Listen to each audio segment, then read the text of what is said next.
my favorite song.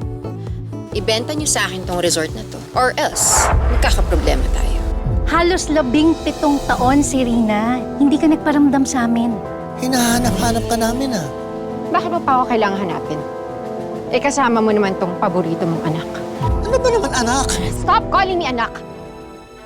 Totoo po ba yung kwento tungkol sa nawawalang prinsesa ng pamilya Monteverde? Totoong nawawala ang prinsesa ng mga Monteverde.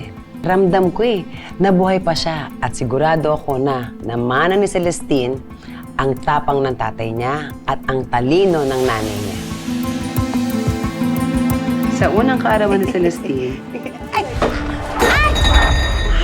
dinukot siya ng mga di kilalang lalaki. Nang mamatay si Ma'am Isabela, tuluyan nang nawalan ng kulay ang mansyong ito. For the first time in the history of Brighton Bay Academy, merong nakasagot ng bonus question ko. Miss Angel Di Maculangan, 150 over 100. And I think meron na tayong bagong top student dito sa Brighton Bay Academy. I-distribute mo daw sa amin yung test papers namin, di ba? So, pick it up. Tulungan na kita, Angel. Siguro naman hindi mo na yung mahuhulog next time. Ang ganda ng bagong bahay niyo dito sa Somera City. Itutuloy ko yung pagbabasking ko dito sa Solmera. Maybe I'll do it in front of Brighton Bay Academy. Who's that girl again? Si Angel. I wonder if I'll see her again. Gusto ko lang naman magbasking dito eh. Nagpapakasakali lang ako, Jacob. Na nandito sa Manila Park si Angel.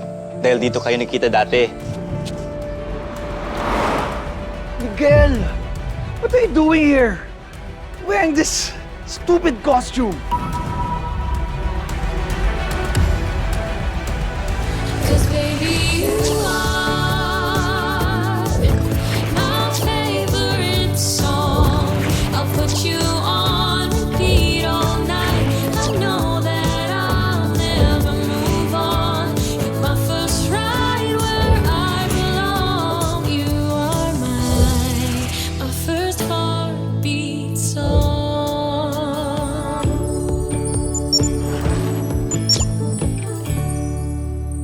Paano kami makakilala sa'yo?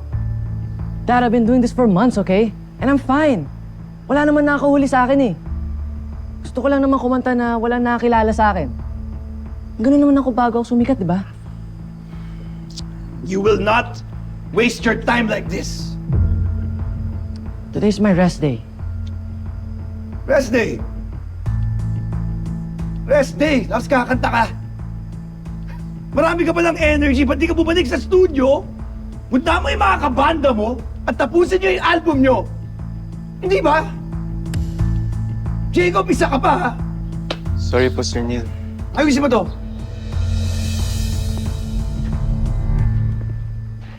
I told you.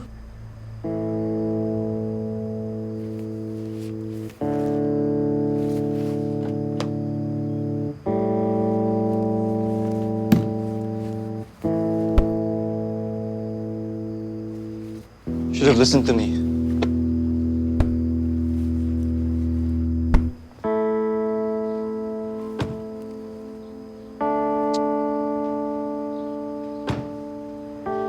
Can you just behave?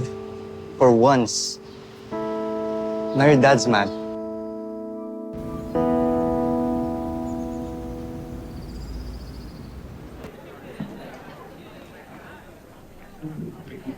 Charm.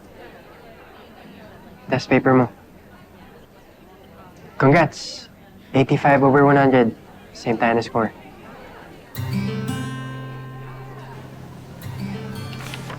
Thank you. Loser.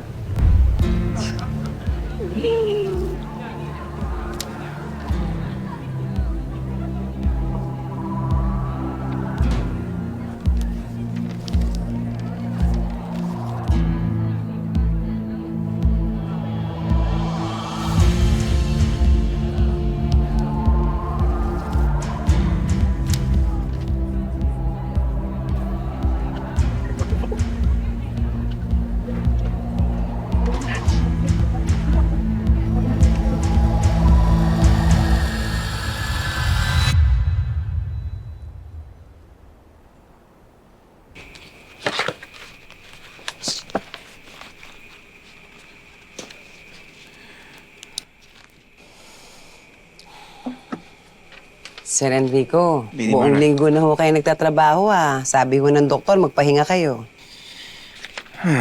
Kilala mo naman ako, Lady Mara. Simula na nawala si Celestine at Isabella, pinigay ko na yung buong oras ko sa negosyo. Wag ho kayo mag-alala, sir. Hindi ho kami tumitigil ng pagdarasal na buhay si Celestine. At balang araw na babalik din ang ating prinsesa, sir. Salamat. Sir, magkape ho muna kaya kayo, sir. Oh. Hindi na, Lady Mara. Pwede bang brandy na lang? Ay, opo.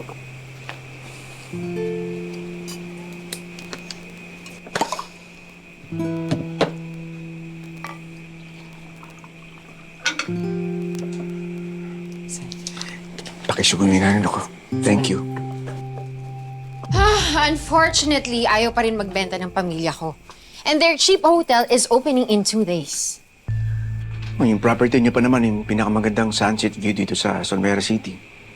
At kapag nakuha natin yun, siguradong matutuwa yung investors natin sa Dubai.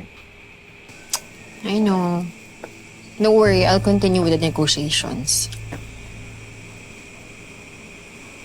You drinking again? Let me guess. Iniisip mo na naman yung anak mo. Yan ka na naman, Enrico.